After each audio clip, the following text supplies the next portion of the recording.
우리 그리스도인들은 평생 동안 몇 번 정도 예배를 드리게 될까요? 계산을 좀 해봤습니다. 20살부터 80세까지 60년을 다닌다고 할 경우에 주일날만 오시는 분들 따져보니까 한 3,000번 정도 됩니다. 그리고 어릴 때부터 80세까지 평생 동안 모든 예배 거의 안 빠지고 다니시는 분들 계산해 보니까 8,500번 정도 됩니다. 차이가 굉장히 크지요. 어쨌든 중간 어림잡아 보면 한 5,000번, 4,000번 정도 우리가 예배 드린다고 보면 되겠습니다.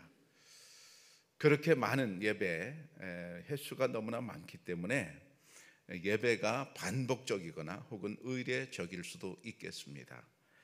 그런데 오늘 이 장면을 우리는 눈여겨봐야 합니다.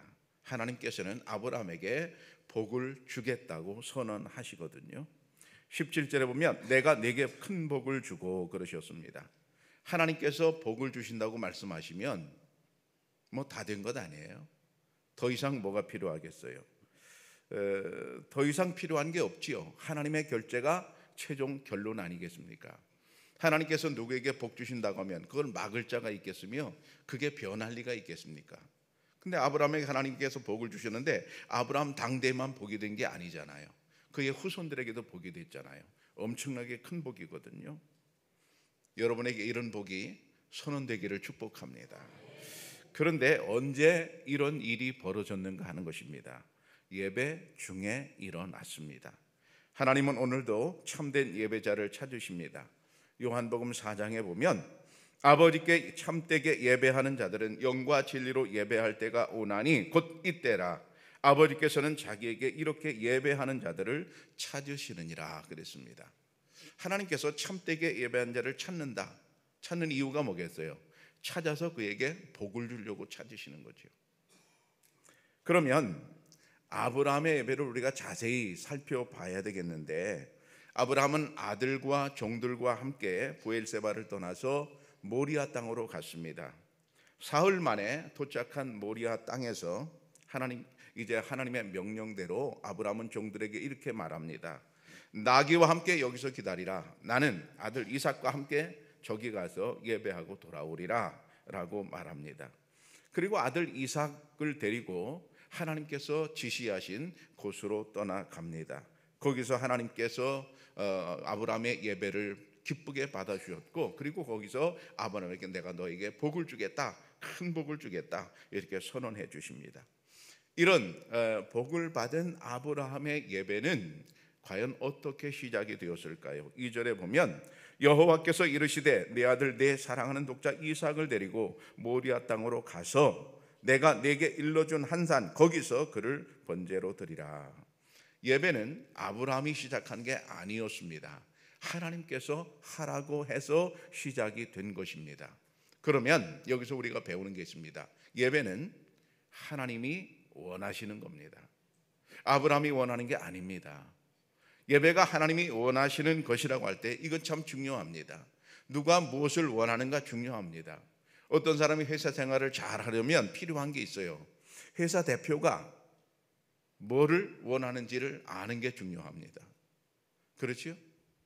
만약 회사 대표가 아주 정직한 걸 좋아한다, 그러면 회사 대표에게 정직함을 보이면 그 사람은 인정받을 것입니다. 반대로 회사 대표는 정직한 걸 원하는데 슬슬 거짓말만 한다, 그 사람은 거기서 오래 다니지 못할 것입니다. 하나님께서 우리에게 예배를 원하신다, 굉장히 중요합니다. 아브라함은 하나님께서 인생의 생사화복을 하나님이 다 쥐고 계심을 알았습니다. 아브라함의 운명은 하나님께 달려 있습니다. 뿐만 아니라 우리 운명도 그렇죠. 하나님의 손에 달린 줄로 믿습니다. 그런데 하나님께서 원하는 게 뭐라고요? 예배를 원하셨습니다. 그러면 하나님께서 원하는 게 예배라면 여러분 얼마나 예배가 중요한 것입니까? 그러니까 예배를 통해서 하나님께서는 아브라함에게 복을 주신 거죠. 딴 거 아니었습니다. 그런데 놀랍게도 하나님께서 아브라함을 예배하라고 하실 때 그 안에 속성이 하나 있었습니다. 그게 뭐냐면 하나님의 시험이었습니다. 1절에 보면 시험하시려고 그랬어요. 시험하시려고. 그러니까 어떤 면에서 보면 예배는 시험입니다. 좀 이상하지만 예배는 시험입니다. 예배는 시험 보는 시간이에요. 물론 하나님께서 아브라함에게 그 아들 이삭을 나에게 바쳐라 말명령하시고 아들 이삭을 바치는지 안 바치는지 그것을 순종의 여부를 보고자 하시는 것이 주이겠지만 그것만 아닙니다. 하나님께서 아브라함을 이제 예배하라고 하시고 아브라함의 예배 장소, 아브라함의 예배 태도, 아브라함이 예배하는 방식, 이 모든 것을 다 관심 갖고 보고자 하십니다. 그 모든 것을 시험하셨다 이 말입니다. 우선 예배 장소를 보겠습니다. 예배 장소도 하나님이 지정해 주셨습니다. 아브라함이 자기 마음대로 한 것이 아니었습니다. 아브라함 마음대로 편한 대로 선택하지 못했습니다. 하나님이 바라시는 장소가 있었습니다. 여러분, 이건 참 중요하죠. 우리 일상생활에서도 그렇습니다. 오늘 남편 생일이에요. 아내가 오늘 남편을 기분 좋게 좀 해주고 싶어요. 그래서 남편이 원하는 식당에 가야 되겠어요. 그 평소에 알잖아요. 남편이 뭐를 좋아하는지 알잖아요. 거기다가 예약을 해놓고 남편을 거기로 데리고 갔습니다. 남편이 얼마나 좋아하겠어요. 근데 반대로 이 아내는 참 이기적입니다. 지가 좋아하는 대로 갔습니다. 남편이 기뻐하겠어요? 오늘 내 생일인데. 물론 맞춰주기는 하겠지만은 그러나 생각해보면 그게 아닙니다. 아무리 내가 좋아하는 식당이라도 그날만큼은 남편에게 맞춰줘야 이게 격이 맞는 거거든요. 그런데 하나님께서 예배 장소를 정해 놓으셨는데 아브라함은 하나님께서 정해 놓으신 장소대로 따라갑니다. 2절에 보면 내가 내게 일러준 한 산 거기서 이렇게 말합니다. 처음에는 하나님께서 모리아 땅을 말씀하셨어요. 모리아 땅은 넓은 지역이거든요. 모리아 땅 그 지역 그 방향을 해서 갔습니다. 그런데 정작 예배드릴 장소는 말씀 안 하셨어요. 그리고 내가 내게 일러준 한 산 거기서 라고 말씀하십니다. 자, 그러니까 우리가 이 말씀을 보면 그 장소를 굉장히 강조하는 말씀을 우리가 이제 발견합니다. 내가 내게 일러준 한 산 거기서 강조가 되는 거죠. 거기서 원어로 보면 이걸 샴이라고 합니다. 샴. 그래서 하나님께서 원하는 장소, 하나님께서 원하는 곳에서 예배 드리는 것을 우리는 샴 예배라고 말할 수 있어요. 샴 예배가 참된 예배입니다. 내 마음대로 내가 원하는 대로 아무데나, 하나님은 어디나 계시니까 내 마음대로 예배 드리는 것, 그게 진정한 예배가 될 수 없어요. 그건 샴 예배가 될 수 없어요. 하나님께서는 내가 일러준 한 산 거기서 아주 콕 찍습니다. 송곳입니다. 아주 콕 찍어서 거기서 나한테 예배해라 이렇게 말씀하시거든요. 그러면 이 거기라는 의미가 뭘까요? 아브라함은 자기의 소원이 아닙니다. 자기가 원하는 게 아닙니다. 하나님께서 원하는 것에 집중한단 말입니다. 예배는 하나님께서 뭘 원하시는가 거기에 집중하는 게 예배입니다. 내가 바라는 게 아닙니다. 그렇다면 우리의 헌신은 어떻습니까? 우리가 무엇을 하나님께 드렸는가, 그것보다 중요한 게 있습니다. 어떻게 드렸느냐가 더 중요합니다.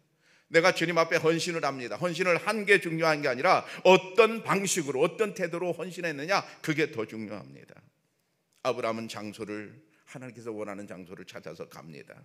그런데 어떻게 가고 있는지 봐야 됩니다. 5절에 보면 이에 아브라함이 종들에게 이르되 너희는 나귀와 함께 여기서 기다리라.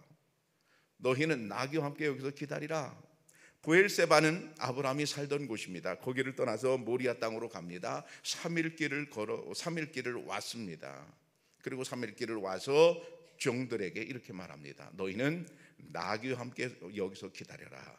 나는 이삭을 데리고 가서 하나님께 예배하고 돌아오리라. 그렇게 말하거든요. 아브라함은 3일 길을 지나서 종들과 이삭을 분리시킵니다. 왜 분리시킬까요? 아들 이삭을 바칠 때 혹시라도 종들이 방해가 될 수 있는 것입니다. 100세에 낳은 아들을 아브라함이 이제 칼을 들어서 죽여야 되거든요. 그러면 종들이 가만히 있겠습니까? 말리겠지요. 한쪽 손 다 붙잡고 주인님 미쳤습니까? 이게 웬일입니까? 제정신입니까? 교회를 그렇게 다니더니 미쳤군요. 별소리를 다 하면서 종들이 말릴 수 있습니다. 그러니까 아브라함은 종들을 그냥 여기서 기다리라고 합니다. 하나님께 온전한 예배를 드리기 위해서지요. 예배 전에는 정리가 되어야 한다는 것입니다. 예배 전에는 우리 마음이 정리가 돼서 교회를 와야 돼요. 예배 전에는 친구들이 다 정리가 돼야 됩니다.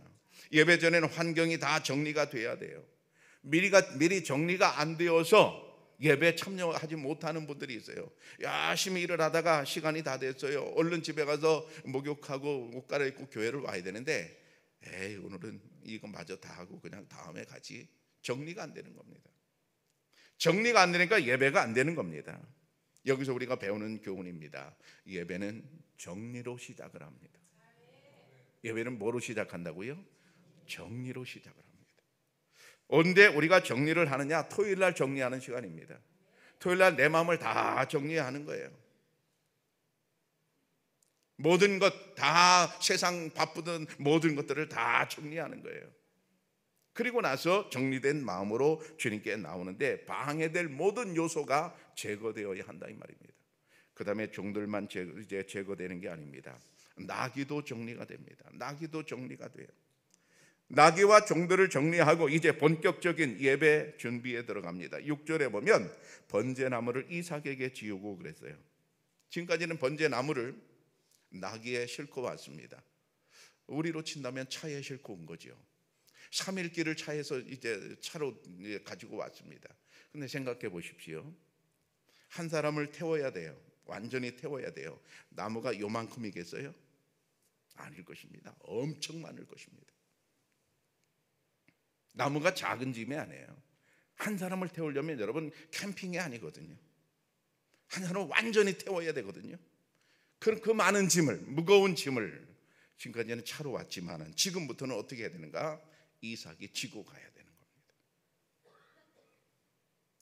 모리아 땅에 도착해서 과연 하나님께서 예배하는 장소를 찾은 그런 아브라함 그리고 이삭, 그들은 직접 번제나무를 이제 지고 하나님 앞에 가게 됩니다. 5절에 우리 다시 한번 보면 내가 저기 가서 예배하고 그랬어요. 내가 저기 가서 예배하고. 자, 저기 가서라고 그래요. 저기 가서. 여기서 가서라는 말이 중요합니다. 넬리카라는 말인데요. 넬레카. 내가 저기로 가겠다. 걸어가겠다. 하나님 앞에 걸어가겠다. 넬레카거든요. 3일 길을 나귀를 타고 왔지만 이제는 나귀를 여기 놓고 이제는 걸어서 가겠다는 거거든요. 하나님 앞에 그렇게 경건한 모습으로 가겠다는 거거든요. 여러분, 우리는 너무 편한 시대에 살고 있어서 차를 타고 교회 문 앞까지 와서 거기서 이제 차문을 열고 들어옵니다. 뭐 그렇게 하지 말라는 말씀이 아니라 우리는 이 아브라함의 예배를 우리가 조금 본받을 수 있어요. 어떻게? 조금 차를 멀리 대고 3분 5분 정도, 길으면 10분 정도 십자가를 보면서 걸어올 수 있어요. 그게 넬레카예요. 걸어오면서 십자가에 달린 주님을 생각하고 주님의 은혜를 생각하고 내가 일주일 동안 주님 말씀대로 살았나 그것도 한번 돌이켜보고 거룩한 하나님 앞에 나가는데 내 마음이 정리가 되는 시간이거든요. 준비가 되는 시간이거든요.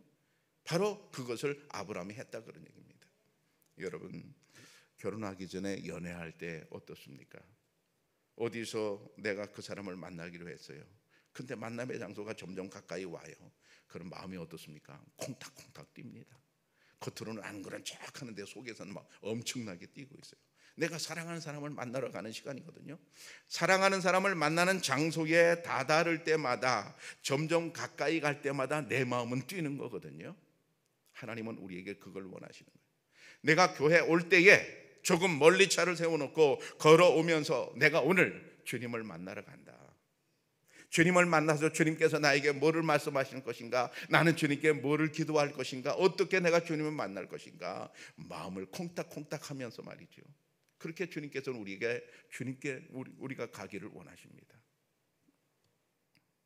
여러분, 우리가 하나님께서 원하는 곳에 하나님을 만나러 갈 때 너무 쉽게 올 게 아니라 조금은 걸어서 올 수 있기를 바랍니다. 그게 넬레카 예배예요. 마이카 예배가 아닙니다. 그래야 예배가 경배가 됩니다. 지금 시대는 굳이 거기로 가지 않아도 예배가 가능한 시대입니다. 거실에 앉아서 잠옷 입고 텔레비전을 보면서 예배 드리는 사람도 수없이 많습니다. 그저 손 안에 SNS 예배로 하나님께 예배 드렸다고 생각하는 분도 많습니다. 그러면 오늘 아브라함의 이 넬레카와 비교해 볼 때 얼마나 큰 차이가 납니까? 이루 말할 수 없이 큰 차이가 납니다. 편하기는 합니다. 그러나 우리도 해봤지 않습니까? 그 결과가 어떻게 됩니까? 영이 다 죽습니다. 영이 다 죽는 것뿐만 아니라 하나님께서 원하시는 예배가 되지 않습니다. 여러분, 조금은 힘들게, 조금은 걸어서 주님을 만나러 올 수 있기를 바랍니다. 그 다음에 이 아브라함은 아이와 함께 내가 갔다 오겠다고 그렇게 말하거든요. 여기 아이는 이삭을 말하는데, 이삭은 제물입니다. 제물 중에 가장 귀한 제물입니다. 이보다 더 귀한 제물은 없습니다. 우리가 하나님께 귀한 제물을 드릴 때 그것이 바로 경배가 됩니다. 때로 예물은 하나님의 시험일 수도 있습니다. 아브라함에게 이삭이란 존재는 세상에 둘도 없는 외아들이고 100세에 낳은 아들, 그야말로 금쪽 같은 아들입니다. 그런데 이 금쪽 같은 아들이 시험의 대상이 될 줄은 몰랐습니다. 때로는 시험이 너무 우리에게 가혹하기도 합니다. 인간으로서는 도무지 감당할 수 없는 수준입니다. 왜 이렇게 시험이 가혹할까요? 여러분, 그 시험이 가혹한 이유가 따로 있습니다. 그래야 시험이 제대로 치루어지기 때문입니다. 시편 139편에 보면 하나님이여 나를 살피사 내 마음을 아시며 나를 시험하사 내 뜻을 아옵소서. 다윗은 알았어요. 하나님을 사랑하는 내 마음을 하나님께 보여드리고 싶은데 그것을 이렇게 표현합니다. 하나님, 내 마음을 살피사 내 마음을 좀 알아주십시오. 내가 주님을 얼마나 사랑하는지 좀 알아주십시오. 그 다음에 이렇게 말합니다. 나를 시험하사 내 뜻을 아옵소서. 나를 좀 시험해 주십시오. 내가 얼마나 하나님을 사랑하는지 나를 좀 알아주십시오. 이런 이제 고백이거든요. 진정한 사랑은 그 마음의 실체를 보여주고 싶은 것입니다. 어떤 남자와 어떤 여자가 서로 연애를 했어요. 한참 재미있게 사귀었습니다. 근데 맨날 재미있는 시간만 있는 건 아니잖아요. 아주 안 좋은 시간도 있잖아요. 서로 작은 오해 때문에 토라졌습니다. 삐졌습니다. 그래서 여자가 남자한테 하는 말이 이제 그만 만나. 남자가 제일 듣기 어려운 말이 바로 그겁니다. 그 말입니다. 그러면 남자 입장에서는 이제 무슨 마음이 든가 하면 내가 너를 얼마나 사랑하는데 너는 그런 소리를 하냐 하는 마음이 드는 거예요. 그러면서 이렇게 하고 싶습니다. 자기 마음을 꺼내서 뒤집어서 봐. 내가 너를 얼마나 사랑하는지 봐. 그리고 배주고 싶은 겁니다. 그게 사랑하는 사람이거든요. 바로 다윗이 지금 그런 거예요. 하나님, 나를 살피셔서 내가 얼마나 주님을 사랑하는지 주님 한번 봐달라는 그런 이야기거든요. 내가 얼마나 사랑하는지를 증명해 보고 싶다면 바로 시험을 통과해서 그 시험을 이제 통해서 하나님을 사랑하는 것을 보여드릴 수 있는 겁니다. 그래서 가혹한 이 시험을 통해서 아브라함이 하나님을 얼마나 믿는지, 얼마나 사랑하는지 그 시험이 이제 있었습니다. 이 시험은 더 이상 낳을 수 없는 아들이었습니다. 그 아들 외에는 없었습니다. 그런데 하나님께서 그것을 번제로 바치라고 말씀하십니다. 아브라함 입장에서는 너무나 아까운 아들입니다. 아까워도 너무나 아까운 아들이죠. 그런데 하나님의 입장에서는 아브라함의 믿음을, 아브라함의 사랑을 이보다 더 확실하게 시험해 볼 수 있는 방법이 없었습니다. 검사는 가장 확실한 방법이 좋은 것입니다. 검사는 가장 확실한 방법이 좋은 거예요. 어떤 사람 병원에 갔어요. 그런데 이게 암인지 아닌지 확실하게 검사를 할 수 있는 기계가 있어야 되겠죠. 근데 기계가 있긴 있는데 이게 암인지 아닌지 잘 모르겠다. 이러면 안 되는 겁니다. 검사는 가장 확실하게 그 판명이 나야 되거든요. 여러분, 학교에서 실력이 가장 확실하게 판명되는 방법이 무엇입니까? 문제가 어려워야 합니다. 문제가 쉬우면 어떨까요? 공부를 안 한 사람이나 공부를 많이 한 사람이나 똑같이 맞춰버리면 그건 시험이 아닙니다. 판별할 수가 없습니다. 가장 어려운 문제를 딱 내버리면 공부를 안 한 사람과 공부를 한 사람이 금방 다 드러나게 됩니다. 그러니까 검사라고 하는 것은 가장 확실한 방법이 좋은 것이거든요. 어떤 사람이 노래를 해요. 나의 노래 실력을 여러분 판명받는 가장 좋은 방법이 뭘까요? 노래방일까요? 아닙니다. 소리만 빽빽 지르면 됩니다. 나의 노래 실력을 가장 정확하게 판명받는 방법은 어느 오디션에 내가 참가하는 겁니다. 그럼 전문가들이 정확하게 나의 노래 실력을 판명해 줘요. 결국 아브라함은 하나님의 가혹한 시험장에 들어선 겁니다. 이삭을 데리고 모리아 땅으로 갔습니다. 하나님이 지시하는 산으로 갔습니다. 우리도 예배할 때는 이삭을 데리고 와야 됩니다. 그래야 경배입니다. 우리가 하나님께 예물을 드리는 행위가 결국 하나님을 경배하는 것입니다. 사람들은 보통 자기 마음에 가는 대로 돈을 쓰게 됩니다. 마태복음 6장에 보면 내 보물이 있는 그곳에는 내 마음도 있느니라 그랬습니다. 내 보물이 있는 곳에 마음이 있는 거죠. 보물이 없으면 마음도 없는 거지요. 사람들은 마음이 가야 거기에 돈을 쓰거든요. 제가 얼마 전에 어떤 집에 어떤 장로님 댁에 신방을 갔는데 거기서 깜짝 놀랐어요. 다육이를 키우는데요, 다육이가 어떤 조그만 다육이가 1,000만 원짜리가 있대요. 와, 깜짝 놀랐어요. 그 제가 믿어지지 않더라고. 어떻게 다육이가 1,000만 원짜리가 있나? 여러분 믿어집니까? 안 믿어지잖아요. 그래서 오늘 아침에 다시 전화해 봤어요. 어제 다시 전화해 봤어요. 장로님, 진짜 1,000만 원짜리 다육이가 있습니까? 그랬더니 있디야. 근데 지금 가격이 떨어졌디야. 그것도 유행 따라 왔다 갔다 한다네. 유행 따라 왔다 갔다 한다네. 제가 그 다육이가 1,000만 원, 수백만 원 한다는 얘기를 듣고 속으로 이렇게 생각했어요. 어떤 미친놈이 그런 걸 사. 그런데 제 말이 실수지요. 정말로 좋아하는 사람은 그 돈을 주고 그걸 사는 거거든요. 난도 그렇게 비싼 것들이 있죠. 정말 동양난 비싼 것들은 여러분 그 난을 좋아하는 사람들은 그 돈을 주고 사는 것이거든요.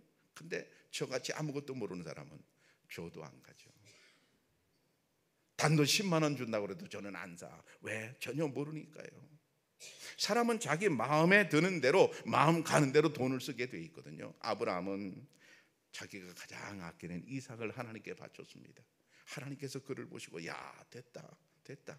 그리고 하나님께서 그에게 복을 선언하셨어요. 다시 말하면 아브라함의 예배가 진짜 예배가 되었고 경배가 되었다는 말입니다. 여러분의 예배가 하나님께 경배가 되기를 축복합니다. 아브라함이 이렇게 아이와 함께하고 예배하고 돌아오겠다고 말할 때 그 예배라는 단어를 우리는 자세히 봐야 됩니다. 예배하다라는 말을 원어로 보면 저렇게 쓰는데요, 샤하. 이 샤하라는 본뜻이 중요해요. 본뜻이 엎드리다, 섬기다 이런 뜻입니다. 앞에 것을 강조하고자 합니다. 예배의 본뜻은, 예배하다의 본뜻은 뭐라고요? 엎드리다였습니다. 엎드리다.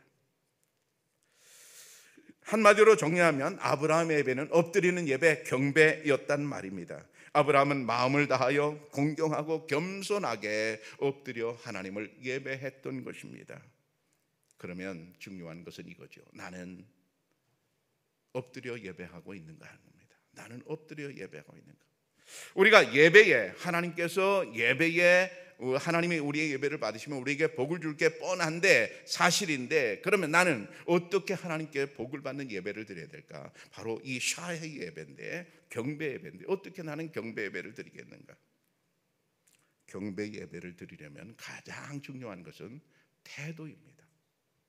태도입니다. 우리 교회는 좋은 그런 이제 교회인데, 좋은 전통의 교회인데, 우리 교회 예배는 팔짱을 끼고 예배 설교를 듣는 사람 한 사람도 없습니다. 생각해 보세요. 팔짱을 낀다고 한다면 샤하가 아닙니다. 마음을 우리가 엎드려야 되거든요. 실제로 몸은 엎드리지 않잖아요. 근데 내 마음을 주님 앞에 엎드려야 되거든요. 근데 어떻게 팔짱을 끼겠어요? 동양으로서는 도무지 반대 개념이거든요. 그 다음에 우리 교회는 발을 꼬고 예배 드리는 사람도 없습니다. 왜 없을까요? 샤의 예배가 아닙니다. 하나님 앞에 우리가 마음을 모아서 엎드려서 예배해야 되거든요. 여러분, 우리가 공경하는, 내가 정말로 공경하는 그런 분 앞에 가면 옷 매무시를 다시 챙깁니다. 그리고 검사를 합니다. 왜? 그게 샤합니다. 하나님 앞에 올 때도 그러는 거예요. 그래서 교회에 올 때는, 우리 교회 올 때는 음료도 갖고 들어오지 않습니다. 왜 그렇습니까? 그게 샤합니다. 하나님을 경배하는 모습입니다. 교회 들어올 때는 핸드폰을 다 끄고 들어옵니다. 왜 그렇습니까? 하나님을 경배하는 모습입니다. 그리고 성경책을 다 가지고 옵니다. 왜? 하나님의 말씀이고 그게 샤하의 태도입니다. 우리는 왜 그렇게 예배해야 될까요? 경직된 예배를 원하는 게 아니라 하나님께서 받으시는 엎드리는 샤하의 예배를 하나님께 드려야 하기 때문인 것입니다. 우리의 중심을 보시는 하나님이십니다. 하나님은 우리의 마음속을 들여다보십니다. 우리가 얼마나 하나님을 경외하는지, 우리가 얼마나 하나님을 사랑하는지 하나님은 우리 마음을 들여다보고 계십니다. 우리 마음이 하나님 앞에 엎드려 있는지를 보고 싶어 하십니다. 우주 만물과 우리를 창조하신 하나님을 경배하는 건 마땅한 일입니다. 우리가 피조물로서 창조주를 경배하는 일은 피조물이 할 수 있는 가장 아름답고 거룩한 일입니다. 우리를 위해 십자가를 지고 죽임을 당하신 하나님을 경배하는 일, 매우 중요한 일입니다. 그 은혜를 감사하며 우리가 무엇으로 갚을 수 있겠습니까? 억만금을 주어도 우리는 갚을 길이 없습니다. 어떤 거부에게 선물할 일이 생겼습니다. 선물할 게 뭐가 있을까요? 그는 돈이 많아, 차도 여러 대 있고 집도 많고 옷도 많고 음식도 많고 돈은 남아 돌아가는 그런 집이라고 한다면 여러분, 그에게 선물할 게 뭐가 있겠습니까? 아무것도 선물할 게 없어요. 다만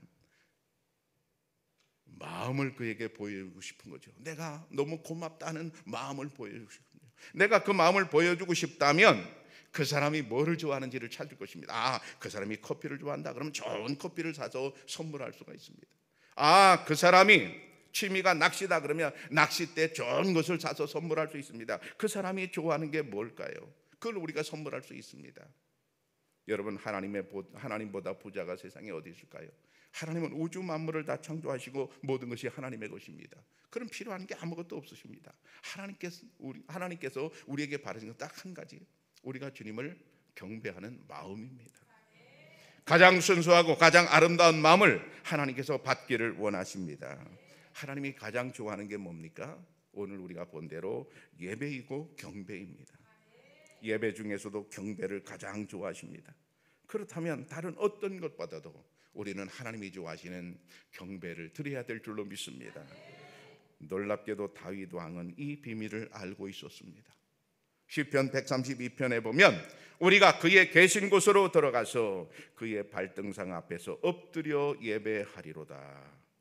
다윗 왕은 자기가 왕이잖아요.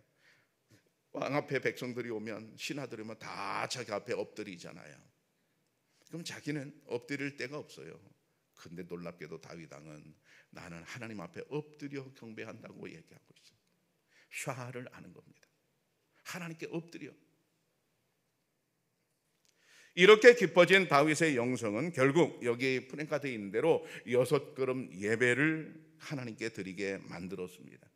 법궤를 예루살렘으로 옮기는데 첫 번째 법궤 옮기는 일이 실패하고 말았지요. 우사가 법궤를 만짐으로 법사가 그 자리에서 죽는 참사가 발생했습니다. 국가적인 참사거든요.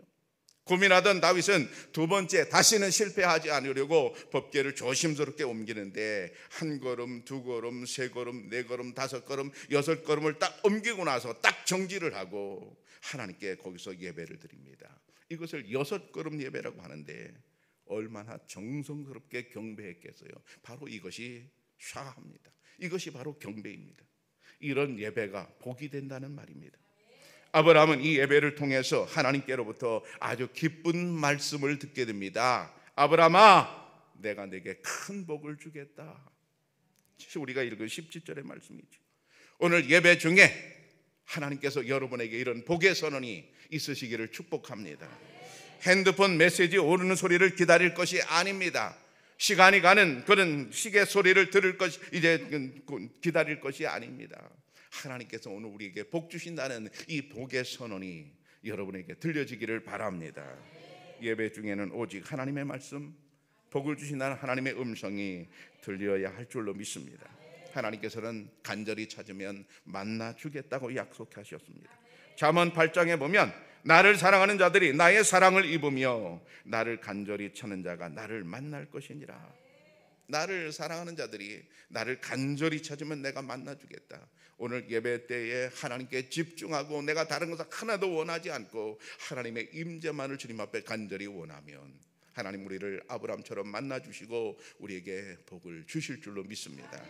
사랑하는 청량교회 성도 여러분, 창조주 하나님께 엎드려 경배하시기를 바랍니다.